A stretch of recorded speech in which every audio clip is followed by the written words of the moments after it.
আল্লাহ বললেন হুয়াল্লাহুল খালিকুল বারিউল মুসাউউইরু লাহুল আসমাউল হুসনা। হুয়াল্লাহুল খালিক, তিনি হলেন স্রষ্টা। আল বারি, বারি মানেও স্রষ্টা। আল মুসাউউইর, মুসাউউইর মানেও স্রষ্টা। তিনটাই আল্লাহর সৃষ্টি সংক্রান্ত, কিন্তু তিনটা তিন রকম। আল খালিক মানে স্বাভাবিক স্রষ্টা, সৃষ্টির প্ল্যান করে যিনি, আদেশ করেন যিনি। আল বারি মানে কোন নমুনা ছাড়া যিনি কিছু নির্মাণ করতে পারেন, ওই স্রষ্টা। সুবহানাল্লাহ বলেন। তিন নম্বরে আল মুসাউউইর, যিনি ফ্যাশনার, ডিজাইনার, দ্য শেপার, যিনি আকৃতি দান করেন মানুষের, তিনি হচ্ছেন আল মুসাউউইর।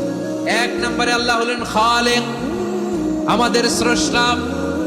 আওয়াজ করে বলুন তো আমার ভাইয়েরা, আমাদেরকে সৃষ্টি করেছেন কে? এই সৃষ্টি করার জন্য আল্লাহর কি অনেক কষ্ট হয়েছে নাকি? অনেক সময় দেয়া লেগেছে নাকি? আমার আল্লাহর ঘাম ঝরেছে নাকি? আল্লাহ বলে, না রে গোলাম, তোদের মতো আমার সময় লাগে না, কষ্ট হয় না। আমি কোন বলতে দেরি হয়, ফায়াকুন হতে দেরি হয় না। সুবহানাল্লাহ। ইন্নামা আমরুহু ইযা আরাদা শাইআন আন ইয়াকুলা লাহু কুন ফায়াকুন। আল্লাহর যখন কিছু করার ইচ্ছা জাগে, ইচ্ছা করেন, তিনি বলেন হও, মুহূর্তেই হয়ে যায়। হও, বি ইট ওয়াজ, বি ইট ওয়াজ। হও, হও বলতে দেরি, হতে দেরি হয়। আওয়াজ করে বলেন, হও বলতে দেরি, কিন্তু হতে দেরি হয়। হও হয়ে যায়, কোনো দেরি নেই। তার মানে আল্লাহর হও বলা লাগে না, হও বলা লাগে না। এটা আমাদেরকে বোঝানোর জন্য আল্লাহ বলেছেন যে আমি কোন বললে হয়ে যায়, তাই বলে কোন বলারও মুখাপেক্ষী আমি নই। সুবহানাল্লাহ পড়বেন না? কেমন রবের গোলাম আমরা! আল্লাহ খালিক শব্দের কথা কোরআনের অনেক আয়াতে বলেছেন, ইন্নী খালিকুম বাশারাম মিন তিন। আমি মানুষকে কাদা দিয়ে, মাটি দিয়ে তৈরি করেছি। আমি হলাম খালিক, স্রষ্টা। আল খালিক, দ্য ক্রিয়েটর, যিনি সৃষ্টি করেন, সৃষ্টির আদেশ দেন। এরপরে আল্লাহ বলেন আমি হলাম আল বারি। আমরা বলি না বারি তাআলা, বারে তাআলা বলি না আমরা, এটা আল্লাহর একটা নাম। আল বারি মানে যিনি পূর্বের কোনো নমুনা ছাড়া নতুন করে উদ্ভাবন করতে পারেন। সুবহানাল্লাহ বলেন। আচ্ছা, দুনিয়াতে আমরা কিছু বানাতে হলে পূর্বের নমুনা দেখার দরকার আছে না নাই? তো আগের একটা নমুনা দেখে আমাদেরকে বানাইছে, তাই না? আমাদেরকে বানানোর আগে আল্লাহর কাছে কোনো নমুনা ছিল না। অস্তিত্বহীন থেকে তিনি আমাদেরকে অস্তিত্বে এনেছেন। নমুনা ছাড়া যিনি কিছু তৈরি করতে পারেন, তাকে আরবিতে বলে আল বারি, দ্য ইনভেন্টর, উদ্ভাবক। কিছুই ছিল না, ওইটা থেকে যিনি তৈরি করেন, তিনি বারি। ফাতুবু ইলা বারিইকুম, তোমাদের ওই রবের কাছে ফিরে যাও। তাহলে সৃষ্টি সংক্রান্ত আল্লাহর এক নম্বর নাম আল খালিক। আওয়াজ করে বলেন আল খালিক। দুই নম্বরে আল বারি। আওয়াজ করে বলেন আল বারি। তিন নম্বরে আল্লাহ বললেন আমি হলাম আল মুসাউউইর, আমি আকৃতি দানকারী, the fashioner, the designer, the shaper. আল্লাহ তাআলা আমাদের আকৃতি দান করেন। আমাদের দেহাবয়বের আকৃতি দান করেছেন কে? আমাদের কেউ সাদা, কেউ শ্যামলা, কেউ ফর্সা, কেউ লম্বা, কেউ খাটো, কেউ বেটে, কেউ মোটা, আছে না নাই? আমাদের কেউ নারী, আমাদের কেউ পুরুষ, আবার আমাদের কেউ হিজড়া। এটা বানালেন কে? আওয়াজ করে বলুন তো, এই ডিসিশন মেকিংটা করেছেন কে? এর নাম হচ্ছে আল মুসাউউইর, the designer, the fashioner, the shaper. তিনি শেপ দেন। মায়ের পেটে থাকতে আমাদের কার কণ্ঠস্বর কেমন হবে, কার ডিএনএ, আমাদের দেহে যে সেলের মধ্যে যে ডিএনএ থাকে, ডাইঅক্সিরিবো নিউক্লিক অ্যাসিড, এটা দিয়ে আমাদের ফিচারগুলো ডিফাইন হয়। এটা কার কণ্ঠ কেমন, কার চেহারা কেমন, কার স্কিন কালার কেমন, এটা ডিসাইড করেছেন কে? আওয়াজ করে বলেন কে? সে আল্লাহ বলছেন হুয়াল্লাযী ইউসাউইরুকুম ফিল আরহামি কাইফা ইয়াশা লা ইলাহা ইল্লা হুয়াল আজিজুল হাকীম।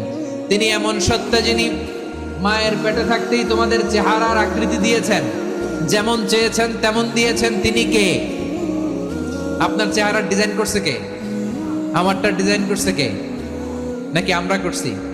এই ক্ষমতা আল্লাহ আমাদের হাতে দিছে, নিজের হাতে রেখে দিছে। সুবহানাল্লাহ পড়েন। আবার সূরা ইনফিতারে আল্লাহ বলছেন আল্লাযী খালাকাকা ফাসাওয়াকা ফাআদালাকা ফি আইয়ি সূরাতিন মা শাআ রাক্কাবাক।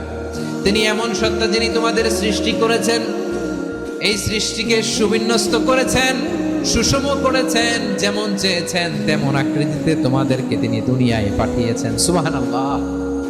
তাহলে এই আকৃতি দান করেন কে? আল্লাহর এই নামটা হচ্ছে আল মুসাওয়ির, মানে আকৃতি দানকারী। প্রিয় ভাইয়েরা, আকৃতি দেওয়া আমাদের কাজ না, আকৃতি দেন আল্লাহ। এজন্য কারো আকৃতি নিয়ে কখনো বাজে মন্তব্য করা যাবে। আমার বড়ুয়াখালীর ভাইয়েরা আওয়াজ করে আমার সাথে বলুন, কারো আকৃতি নিয়ে বাজে মন্তব্য করবেন? কমেন্টে সরাসরি কাউরে বলবেন তুই লম্বুর ঘরের লম্বু, তুই মোটুর ঘরের মোটু, তুই চিকনার ঘরের চিকনা, তোর নাক চ্যাপটা, তুই খাটো, তুই এইটা সেইটা বলবেন? কথা কয় না, বলবেন? কারো আকৃতি নিয়ে ব্যঙ্গ করা যাবে? এটার ইংরেজিতে বলে বডি শেমিং। কি বলে? Body shaming. এটা হারাম।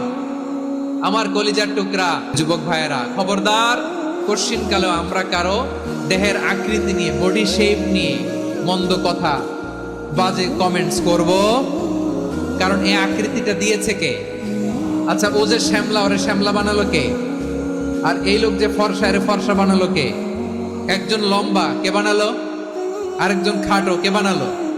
তো লম্বা বানাইছে আল্লাহ, বেটে বানাইছে আল্লাহ। ওরা যদি বেটে বলেন, গালিটা কি ওর কাছে যায় না? যায়। যে ওরে বেটে বানাইছে তারা দেয়া হয় গালি। কথা বুঝতেছেন? কারো আকৃতি নিয়ে যদি আপনি ব্যঙ্গ করেন, তাহলে যে সত্তা এই আকৃতি দিয়েছে তাকে ব্যঙ্গ করা হয়।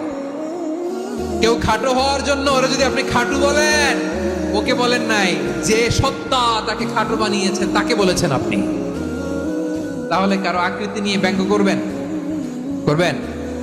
কোশ্চিন কালেও যেন আমরা না করি। প্রিয় ভাইরা, আম্মাজান আয়েশা রাদিয়াল্লাহু তাআলা আনহা, আমাদের প্রিয় আম্মাজান, বিষ্ণু ইসা ইসলামের প্রিয়তমা স্ত্রী। উনি বিষ্ণু ইসা ইসলামের আরেক স্ত্রী, ওনার নাম হচ্ছে সাফিয়া। উনিও আমাদের আম্মাজান। ওনার ব্যাপারে একটা কথা বলতে যে একটা কথা বলেছিলেন, রাসূল সাল্লাল্লাহু আলাইহি ওয়াসাল্লাম এটা পছন্দ করেননি। উনি বললেন যে আপনার স্ত্রী এমন এমন, সরাসরি বলেন না, ইঙ্গিত দিয়ে। নারীদের মধ্যে মানবিক কারণে জেলাসি একটু থাকে, এটা স্বাভাবিক। এটা থেকে নবীর স্ত্রীরাও মুক্ত ছিলেন না, এটা থাকবে। তো তিনি বলেছিলেন যে আপনার অমুক স্ত্রী কাদা ওয়া কাদা, সফিয়া তো এমন এমন, তাআনি কাসীরা, এটা দিয়ে বুঝিয়েছিলেন একটু খাটো, একটু স্থূলাকৃতির, একটু মোটা ছিলেন, উনি খাটো ছিলেন। ইঙ্গিত করে যখন রাসূল সাল্লাল্লাহু আলাইহি ওয়াসাল্লামকে এটা বললেন, রাসূল সাল্লাল্লাহু আলাইহি ওয়াসাল্লাম এটা পছন্দ করলেন না। আল্লাহ রাসূল বললেন, আয়েশা তুমি এটা কি বললে? এমন কথা তো তোমার কাছ থেকে আশা করি নাই। তুমি আমার আরেক বিবির ব্যাপারে এমন কথা বললে। আয়েশা, তুমি কি জানো, লাকাদ কুলতি কালিমাতান লাউ মুজিজাত বিমাইল বাহরি লামাজাজাতু, তুমি এমন একটা কথা মুখ দিয়ে উচ্চারণ করেছো, এই শব্দগুলো যদি সাগরের পানিতে ছেড়ে দেয়া হয়, এই কথার তিক্ততার, পঙ্কিলতার কারণে নীল সাগরের পানি মুহূর্তেই কালো হয়ে যাবে। আয়েশা, খবরদার, আর এরকম বলো না, আর বলো না। রাসূল সাল্লাল্লাহু আলাইহি ওয়াসাল্লাম কখনো বডি শেমিং কে স্পেস দিতেন না, সুযোগ দিতেন না। আল্লাহ নবী সাল্লাল্লাহু আলাইহি ওয়াসাল্লামের এক সাহাবী আব্দুল্লাহ ইবনে মাসউদ রাদিয়াল্লাহু তাআলা আনহু, ওনার পাগুলো ছিল খুব সরু আকৃতির, কৃশ বর্ণের, চিকন। উনি আরাক নামে এক গাছের উপরে উঠেছেন, ডাল ভাঙবেন, ডালা ভেঙে কি করবেন? মেসওয়াক করবেন। তো বাতাসের ঝাপটায় ওনার লুঙ্গি একটু সরে গেল, নিচ থেকে লোকেরা ওনার ওই চিকন পা দেখে ফেললো। দেখে সবাই হেসে কুটি কুটি হাসতেছে সবাই। বিষ্ণু সাল্লাল্লাহু আলাইহি ওয়াসাল্লাম বললেন, হাসলা কেন? সব সাহাবারা বলে, ইবনে মাসুদের পা দেখে হাসছি। রাসূল সাল্লাল্লাহু আলাইহি ওয়াসাল্লাম বলেন, আমার আব্দুল্লাহ ইবনে মাসুদের পা দেখে তোমরা এরকম হাসলা, তার আকৃতি নিয়ে তোমরা এরকম করলা, তোমরা কি জানো? ওয়াল্লাযী নাফসি বিয়াদিহি, সেই সত্তার শপথ যার হাতে আমার আত্মা, লাহুমা আসকালু ফিল মিজানি মিন উহুদ, আমার ইবনে মাসুদের পা দুইটা যদি মিজানের পাল্লায় কিয়ামতের দিন উঠিয়ে দেওয়া হয়, উহুদ পাহাড়ের চেয়ে বেশি ভারী হয়ে যাবে। খবরদার, কারো আকৃতি নিয়ে ব্যঙ্গ করো না, কারণ আকৃতি সে নিজেরা বানায় নাই, এই আকৃতি দিয়েছে কে?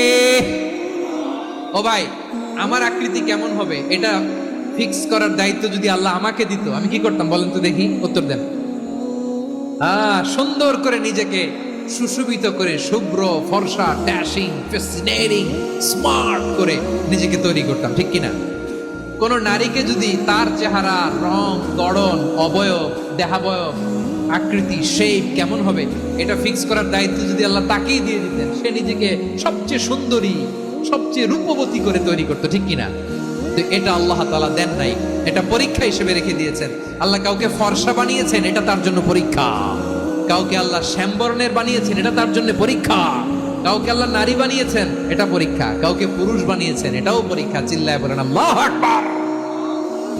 সে আল্লাহ বললেন, গোলাম আমি হলাম মুসাওয়ির, আকৃতি দানকারী, the fashioner, the shaper, the designer.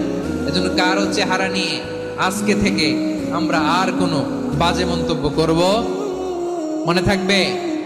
আমার মায়েরা, বোনেরা, মহিলা প্যান্ডেলে যারা শুনেছেন, আপনারাও আপনার কোনো বোনকে কখনো তার চেহারা নিয়ে, আকৃতি নিয়ে কটু কথা বলতে পারবেন? আল্লাহ আমাদেরকে যাকে যেরকম বানিয়েছে এতেই আমরা হ্যাপি, ঠিক কিনা? অন্যেরটাও বলতে পারবেন না, নিজেরটাও পারবেন না। আয় রে আমি এত কালা কেন, আয় রে আমি এত খাটো কেন, আয় রে আমি এত, এগুলো বলা যাবে? এটা আমাদের একটা বড় আকীদার সাথে কন্ট্রাডিক্ট করে। সেটা হচ্ছে আর রিদা বিল কাদা। বিশ্বাসীরা আল্লাহ যেটা আমাদের জন্য কাদা ফয়সালা করেছেন এটাতেই রাদি থাকে, সন্তুষ্ট থাকে, ঠিক কিনা বলেন? আর যদি আপনি কমপ্লেইন করেন তাহলে আপনার অসন্তোষ আপনি প্রকাশ করলেন। নারী হয়ে আপনি খুশি হবেন, আপনি পুরুষ তো এতেই খুশি হবেন। এখন পশ্চিমা বিশ্ব থেকে একটা রোগ বেরোইছে, এটারে জেন্ডার ডিসফোরিয়া বলে। নারী হয়ে সে খুশি না, সে পুরুষ হতে চায়, এরকম আছে না নাই? পুরুষ, দিব্যি পুরুষ, সুস্থ পুরুষ, পুরুষ হয়ে হ্যাপি না, সে নারী হতে চায়। শরীফ হতে শরীফার গল্প আপনারা শোনেন নাই? এগুলোর সাথে ইসলামের কোনো সম্পর্ক? তাহলে আমাদের আকৃতি দেয় কে? চিল্লায় বলেন। আমার শেপ কিরকম, নিজের শেপ নিয়ে কমপ্লেন করবেন? অন্যের বডি শেপ নিয়ে আর কোনোদিন বডি শেমিং করবেন? যদি করেন, গালিটা কি তাকে দেয়া হলো নাকি আমার রবকে দেয়া হলো?